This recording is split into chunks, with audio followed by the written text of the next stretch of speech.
one. Boom. All right, ladies and gentlemen, behind every thriving Amazon seller lies a master plan. Today, we're going to discover some winning strategies when it comes to that. So let's get this one started. Here we go. Shut up and sit down. Look, a business can give you everything you want in life: prestige, wealth, freedom. It can also take everything away from you. This show is for those who are willing to take that risk. These are the real life stories of entrepreneurs. But before we start, I have one small favor to ask. Please leave a comment. It can be advice, critiques, tips, feedback, or share this with someone because your engagement is the most valuable and most powerful form of social currency. So thank you, and welcome to another episode of Business Buzz! All right, ladies and gentlemen, today we're diving deep into the world of Amazon with someone who's been in the trenches and emerged as a true hero for third-party sellers. From critical suspensions to triumphant reinstatements, she and her team offer a lifeline in the choppiest of Amazon waters. The co-founder of Riverbend Consulting, as a co-founder of Riverbend Consulting, where they just don't solve problems, but transform entire business models for enduring success. So Amazon sellers, buckle up because this episode is off your roadmap from despair to domination. Let's welcome to the show, Ms. Lesley Hensell.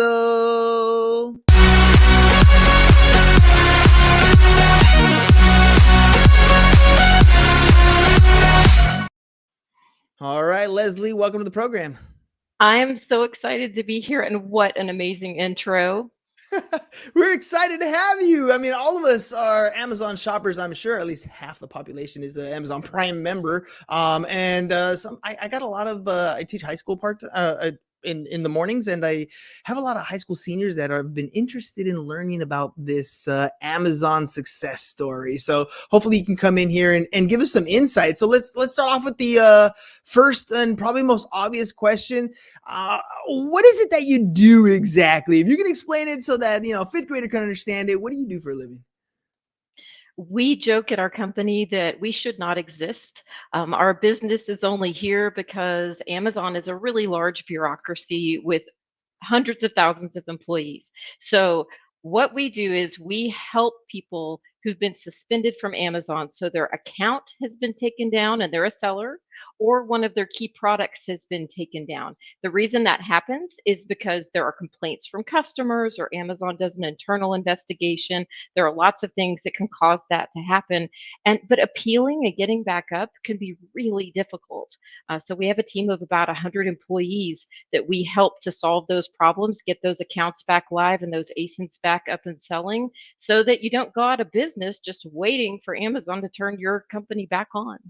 Yeah, that would suck. I remember early on in business, I was using a payment processor, and one day I got an email that said, "Hey, we're holding on to your money," and we didn't really have a choice. When companies do stuff like that, it drives me crazy, first of all, but it can also destroy the company's bottom line in general. So, if people are trying to become an Amazon seller themselves and they want to avoid some of these pitfalls, what are some of the more common ones that people fall into? And what can they do to avoid getting into those situations in the very first place? So I love that you mentioned students at the beginning, because a lot of these things are like the basics of business. Some people think that just because you sell online, it's not a real company, but you still have to set up a real business to sell on Amazon, just like if you were selling from a retail store. So you need to set up an LLC and have a business bank account. Those two things are key.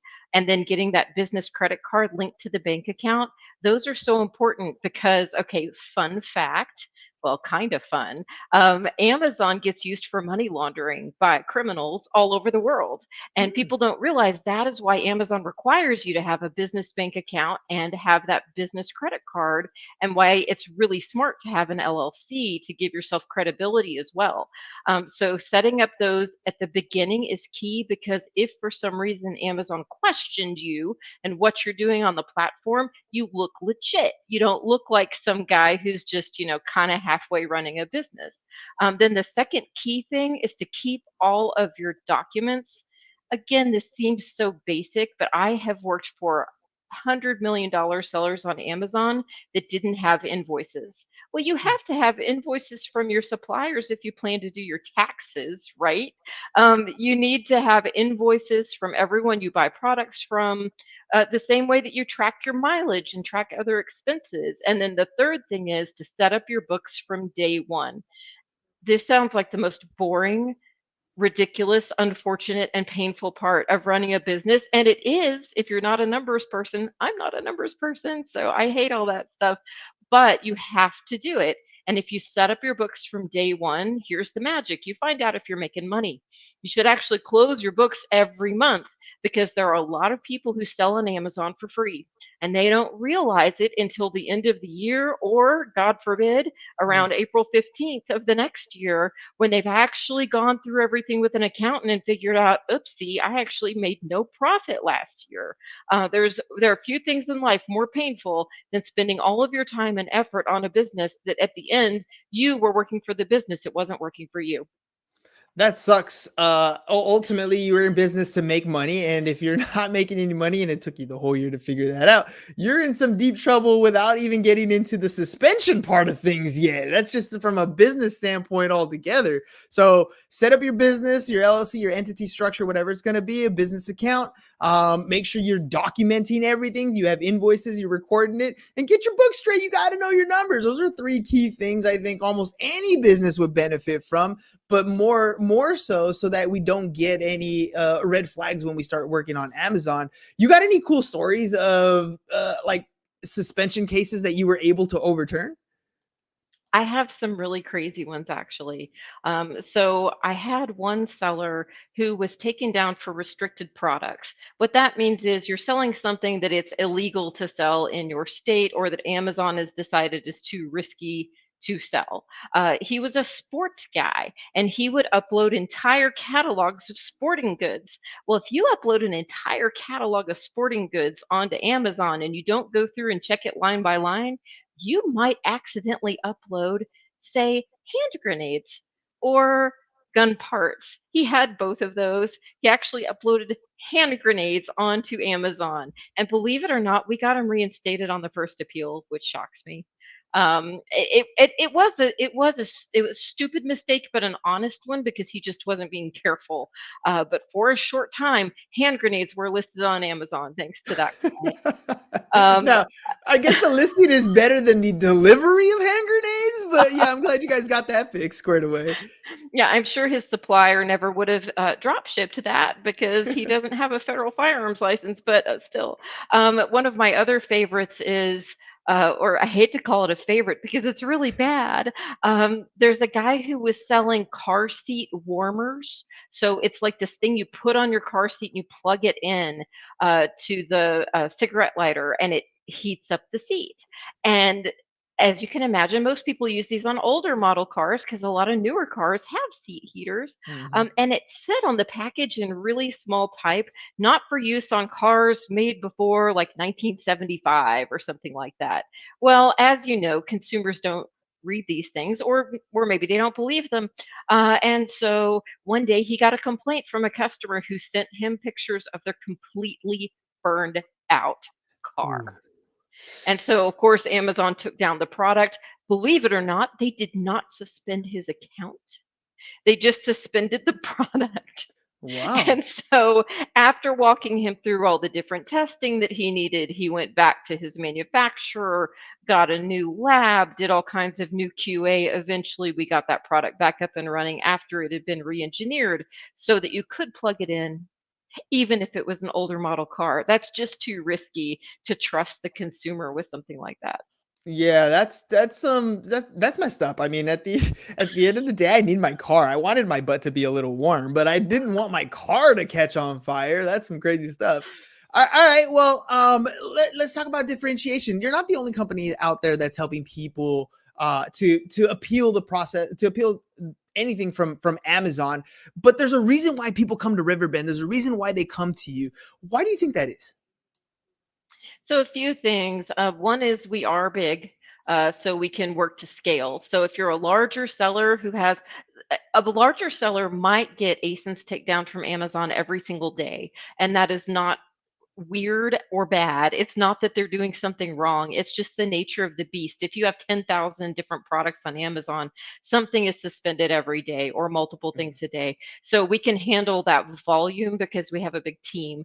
But more importantly, is who is on the team. We hire a whole lot of folks from Amazon. They're ex Amazon employees from around the globe, and they're in these different specialty areas because you might work, Amazon's very siloed.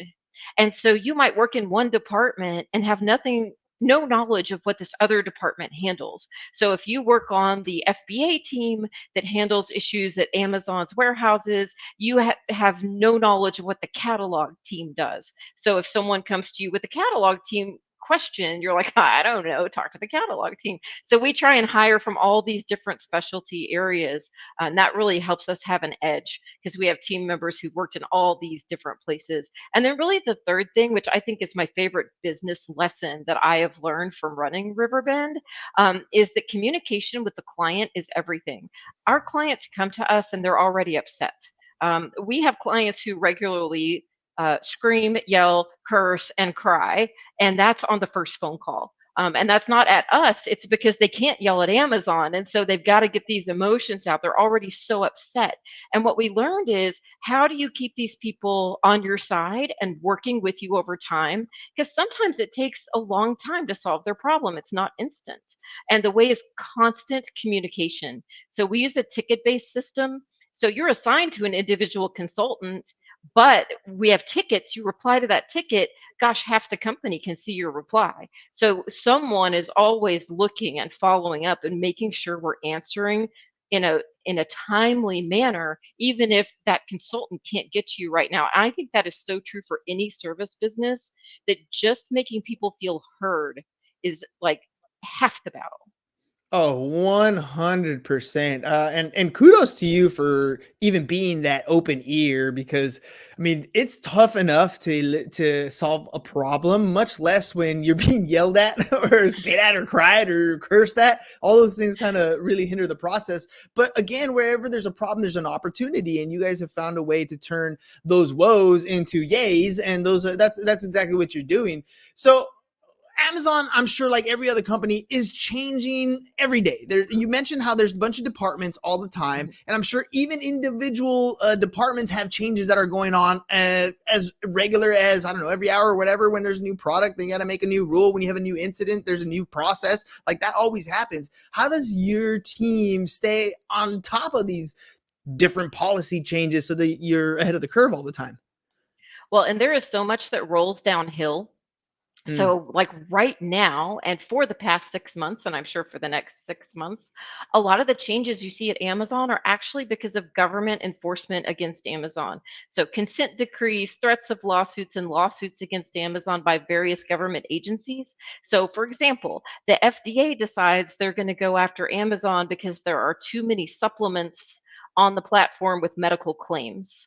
So then Amazon goes after all the supplement sellers and tells them, you have medical claims. So even on things that aren't really medical claims, they're shutting it down. They're making them delete it. They're taking down their listings. Very frustrating for sellers. So we do watch all of the Amazon announcements like everyone else does that pop up in your account. Whenever those come up, we do thorough research to try and figure out why they're happening and what's going to happen from them. But we're also fortunate enough that at any given moment, we have more than 500 tickets active in our system. Sometimes that's up to 700 tickets active in our system. So each one of those tickets is a problem for a seller, because we have that wide universe of information. A lot of times we're among the first that see a new problem when it comes up for enforcement with Amazon.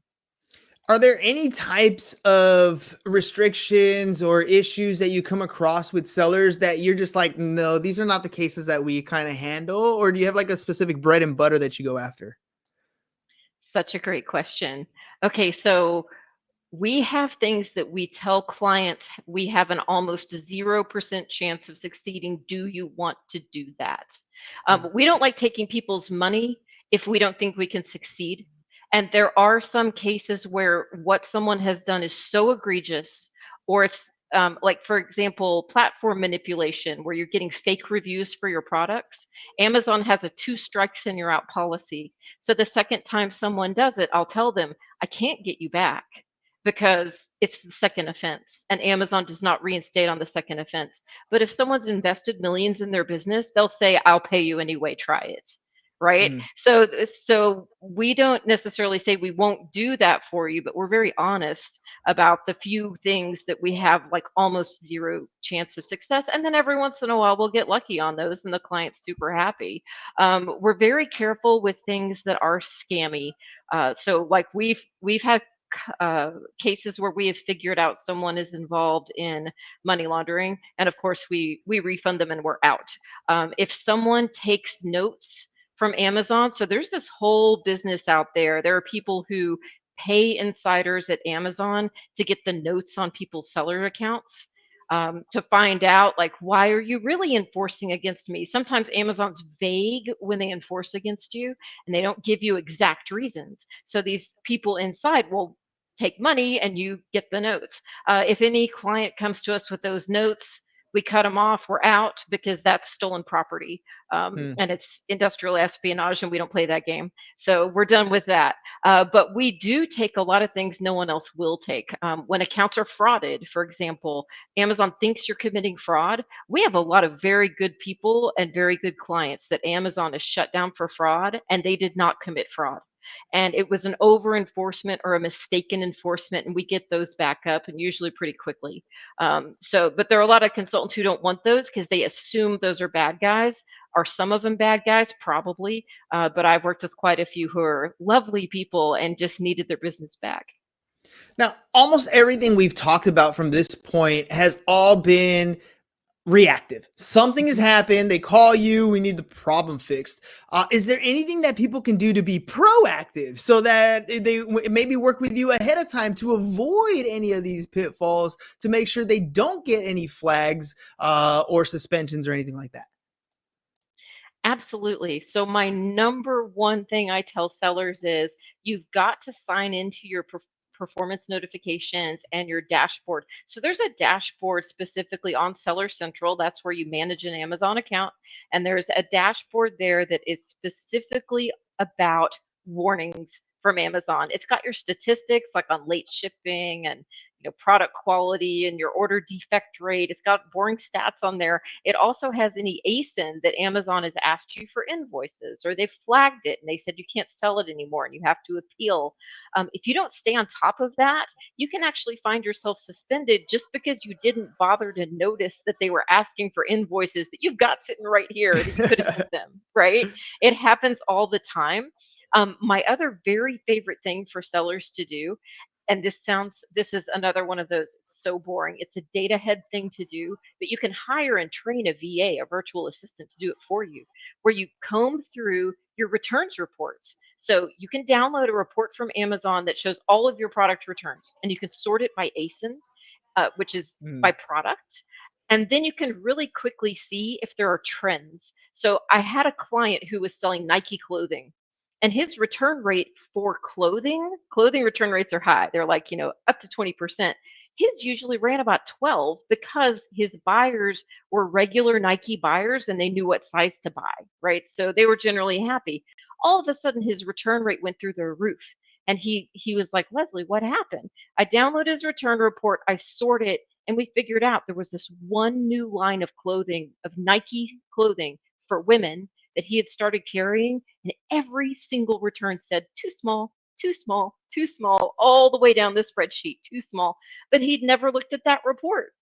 So when he saw that, it was easy for him to A, quit selling them, and B, he actually got a refund. He sent back all of his inventory to Nike and got a refund from Nike because he proved that it wasn't true to size. So if you will just stay on top of those reports, it will keep you out of trouble. And if you don't want to stay on top of those reports, we do have a service at Riverbend where we'll do it for you.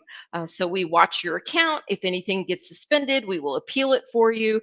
Because if you let those product suspensions uh, pile up, you will find yourself unable to sell your most important brands or unable to sell at all. And that is key. I love that you guys have that service that's being proactive because and that you're reading reports because like you said earlier from the consumer side that people don't read stuff. Well, on the business side, people read less and less reports too. I mean, we mentioned one of the first things at the beginning was to get your books in order so you know what, and that's like your own profit margin. You don't even know what you're bringing home, much less reading all the other reports that are in there. So it's good that you guys have a service like that. Um, AI is taking almost it's taking over in a lot of different industries, and I know there's a lot of issues with creatives and things that people are selling when it comes to AI, which is one of the trends that you see right now. Are there any trends that you're observing maybe within Amazon's enforcement actions that sellers might need to be aware of, or things that they can need to do to adapt? I'm so excited you asked me that question. Because AI has actually been very useful for Amazon from a selling standpoint because people are using it to create and optimize their listing pages. And it's been very useful and effective for a lot of sellers who have really drilled down into AI and gotten it to help them write the best listing detail page ever. So then they think, cool, I'm going to use this to write my appeal when my account, when I got a warning and I have to send an appeal to Amazon, I have to send them a letter. So bad news, y'all, Amazon is running all of those through AI checkers. So uh, Amazon is really big on if you send them a plan of action or a document promising you're going to do something, I'm going to fix this product so it doesn't set your car on fire. I am going to make sure that I don't ship stuff out late anymore. Please let me sell again. They really want you to mean it. And so they do not like when you copy and paste template appeals. They will find you. They will find those on the internet that people have given away. And same for AI. We even are running, just as part of our QA, running AI checkers on our own employees. Just to make sure that, God forbid, they would never use any AI generated copy in appeals that they're writing for clients because no one can afford that. Not at all.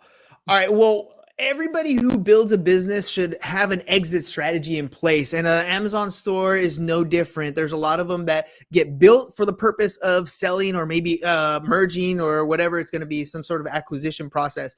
Is there any red flags or maybe gold mines that they can find when working with you in preparation to maybe sell off that store? You're hitting me with all the timely questions here because not long ago, one of the largest aggregators of Amazon businesses, they were one of these companies that would buy all of these built on Amazon brands and try and create efficiencies, filed for bankruptcy. And a lot of the Amazon aggregators are really in financial trouble or have disappeared or have been swallowed up by other companies. And so now, if you want to get acquired, your best option is private equity. Mm. So here's the thing about getting acquired by private equity. It is a whole different ball game from when these aggregators were like coming to Amazon conferences and they're all over you like a swarm of flies. Like, I want to buy your business. I want to buy your business. It used to be so crazy. I swear some of the aggregators were great about, really following the data, but others had to spend their money so they could raise more money. So they were paying these ludicrous payouts, way overpaying for businesses, not really doing due diligence. It was great for the sellers. That time is over now. And so private equity, y'all think of the most buttoned up banker the guy who still wears a tie every single day and his shirt is usually white, not a color. And the old school wearing a suit, even if he's sitting in his home office working. These are private equity guys. And if they're not that way in the way they're dressed, that is how they think. They are very exacting the standards that they want. So when we talked earlier about setting up your books, you need to have your books not only set up and closed every month, but spend that small amount of money to have a CPA actually look at them for you. Make sure you're allocating all of your expenses properly. That is a huge deal. These private equity guys, they really believe in online business. They want online businesses. Some of them are trying to almost be like a mini aggregator, but they are all about the numbers. Now, when it comes time to sell, there are some great partners. And if anyone ever wants to reach out to me, I will refer you to these great partners who will help you find buyers for your business. But now they are having to go to private equity guys. So you've got to have it just super, super clean. And then the last thing is stay away from risky categories because no one wants any part of that. So if you want to be in supplements, I'm all for it because your profit margin is stupid. It is so high, but don't expect that a private equity firm is going to want to buy a supplement brand. Um, Anything that is risky, and especially if you do also topicals, so anything you put on or in the body, those can be acquired, but all your testing has to be really in line. Your manufacturing needs to be in the United States. You have to make sure that it's safe. Risky businesses are not something that these guys want any part of. Nope. They love the recurring revenue, but not the risk. They want to mitigate as much risk as they possibly can. However, you have a store that's producing some nice monthly revenue on a regular basis. The acquisition can be a lot easier there. I 100% agree with you. Lesley, you've shared a lot of great information with us. I know there are people out there who are struggling with Amazon. They've got flags, they've got suspensions, and they need help. How can they reach out to you? What can they do to get the help they need? See, that's a guy who's been in an Amazon account right there talking about flags because Amazon actually has a little red flag icon they put next to things. So you can find me at riverbendconsulting.com. And we have a phone number on there that if you do the click to call, we have human beings who will answer the phone and talk to you about your problems. So if you don't know if we can help, call anyway because we'll refer you to someone who can if it's not our area. We love to be helpful that way. And you can find me under Lesley Hensell on all the socials. So, LinkedIn, Facebook, Instagram, wherever you are, hit me up. I love to talk to sellers. It's my favorite thing. Boom. Lesley, thank you very much for coming on the program today. Ladies and gentlemen, look, Amazon's a big thing. It's a great way to build a business, but you want to make sure you do it right. And regardless of what you do in business, you will always make mistakes. And if that happens to be you, luckily you've now listened to this episode. You know where to go to get some help. Literally scrolling across the bottom, riverbendconsulting.com, or you can reach out on social, Lesley Hensell. You'll find all the information there. Get the help you need. And like she said, you go to the website, click on the little button, a human being will answer. I know that's a selling point because we're not used to that anymore, especially going forward. It'll probably be an AI later on in most companies, but at least here at Riverbend, they are answering the phone to get the questions you need and maybe even release some stress. I tell you that, but I get it. They're there to hear all the complaints you got to go through, but they're really there to get the answers that you need. Lesley, thank you very much for being on the program. Ladies and gentlemen, we'll catch you guys on the next one. Happy shopping. Peace. And we're out. It's over. Go home. Is your business in need of marketing? Try starting a podcast, but not just any podcast. Podcast like a pro. We can show you how to take your business from being invisible to becoming a brand people trust. Go to www.businessbro